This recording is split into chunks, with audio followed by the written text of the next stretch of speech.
আজি শ'ল মাছৰ সৈতে মাছৰ জুতি ল'ম। বজাৰলৈ গৈ নিজেই মাছ লৈ আহিলোগৈ আজি। শ'ল মাছ, কাঠআলু আৰু বিলাহী, লগতে ধনিয়াটো থাকিবই।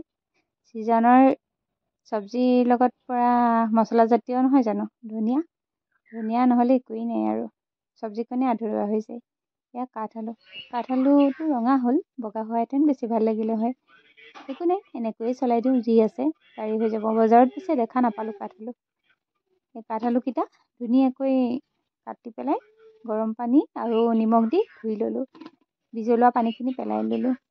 বিলাহী আৰু ইয়াতে দিছোঁ এটা আলুটো ভাঙি দিম মই তৰকাৰী বনাওঁতে। আৰু এইফালে মাছখিনি ভাজি ল'লোঁ। গেছটো কমাই ৰাখিছোঁ, তেলো কমকৈ দিবলৈ চাইছোঁ।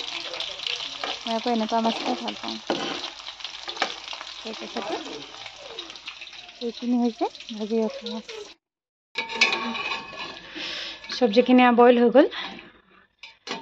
কাঠআলুটো বগা হ'লে বেছি ভাল হয়।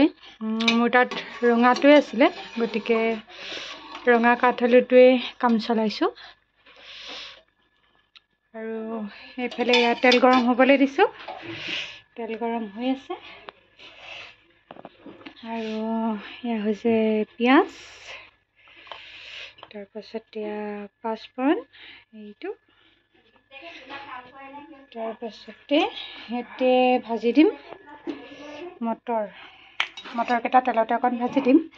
বাকী এইখিনি চব্জিখিনিৰ লগতে বইল কৰি থৈছিলোঁ, বিলাহীকেইটাও বইল কৰি দিছোঁ। বইল কৰি পেলাই ভাজি ল'ম অকণমান। তাৰপাছতে কেৰাহীত দিম। তেলখিনি পকিছে, এতিয়া পাঁচফোৰণ দি দিম ইয়াতে। পাঁচফোৰণকেইটা ফুটাই ল'ম ধুনীয়াকৈ। ফুটাই লৈ তাৰপাছতে দিম ইয়াতে পিঁয়াজ। আজি বহুত দিনৰ মূৰত শ'ল মাছ বনাইছোঁ কাঠআলুৰ সৈতে। বজাৰলৈ মাছ আনিবলৈ গৈছিলোঁ। 200 টকা আধা কেজি বেলেগ মাছ অনাতকৈ ভাবিলোঁ বোলো শ'ল মাছকে খাওঁ। এনেও মই শ'ল, মাগুৰ, শিঙি, শাল এইবিলাক ধৰণৰ মাছবিলাক খাই মই ভাল পাওঁ। সেইকাৰণে আজি শ'ল মাছকে আনিলোঁ। যিহেতু ঘৰত কাঠআলু আছিলেই, বোলো কাঠআলুৱে শ'ল মাছে খাওঁ। বেমাৰৰ জালত বিহুৰ আগতেই ঘৰৰ পৰা দেউতাই দি পঠোৱা কাঠআলুকণ খোৱা হোৱাই নাছিলে। অকণকৈ খাই আছিলোঁ দালি চালি দি পেলাই। আজিহে মানে কাঠআলু আৰু শ'ল মাছৰ জুতি মিলিছে।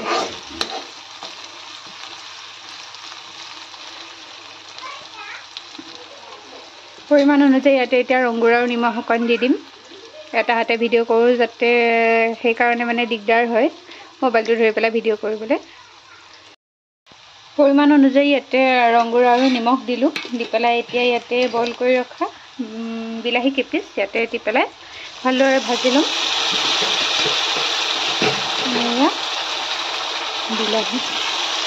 বিলাহী 3টা দিছোঁ মই।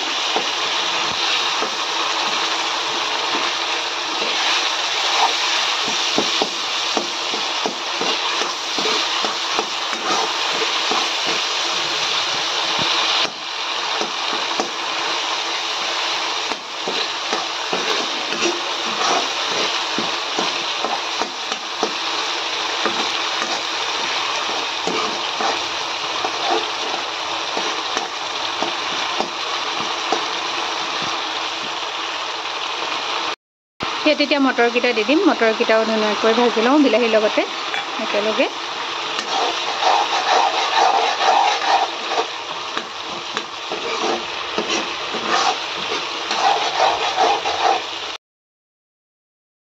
বিলাহী আৰু মটৰখিনি ভাজা হৈ গ'ল, ধুনীয়া কালাৰ হৈছে বিলাহীখিনি।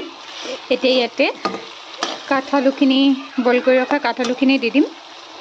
পানীখিনি মই আঁতৰাই দিছোঁ, যিহেতু কাঠআলু বিজলুৱা পানীখিনি কাহৰ কাৰণে বেয়া হয়। সেইকাৰণে পানীখিনি মই পেলাই দিছোঁ। পানীখিনি দিলে বেছি ধুনীয়া টেষ্ট আহে, কিন্তু কাহৰ কাৰণে উপায় নাই। খাবলৈ সাহস কৰিছোঁ যেতিয়া অকণটো বাচি বনাবই লাগিব আৰু সেইকাৰণে পানীখিনি মই পেলাই দিছোঁ।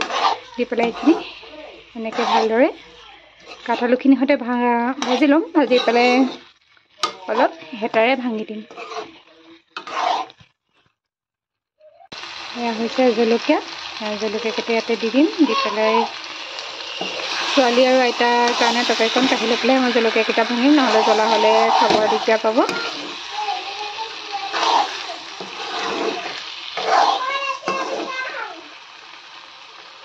ধুনীয়াকৈ ভাজা হৈ গ'ল এতিয়া ইয়াতে গৰম পানী দিম পৰিমাণ অনুযায়ী পানী দি পেলাই ঢাকনাখন দি ভালদৰে অলপ উতলিবলৈ ৰাখি দিম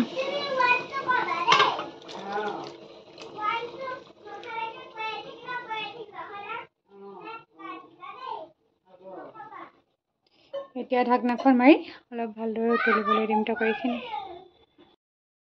তৰকাৰীখিনি ধুনীয়াকৈ উতল আহিছে এতিয়া ইয়াতে মাছ দিম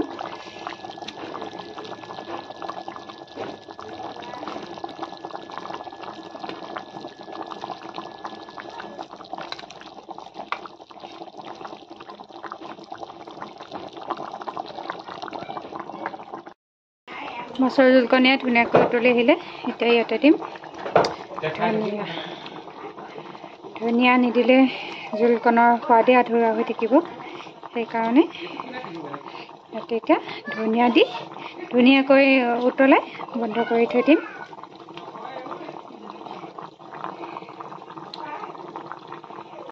কেনেকুৱা হৈছে ভাল লাগিছে আজি ভিডিঅ'টো ইমানেই যদি ভিডিঅ'টো ভাল পালে তেনেহ'লে লাইক কমেণ্ট আৰু ছাবস্ক্ৰাইব কৰিবলৈ নাপাহৰিব বাই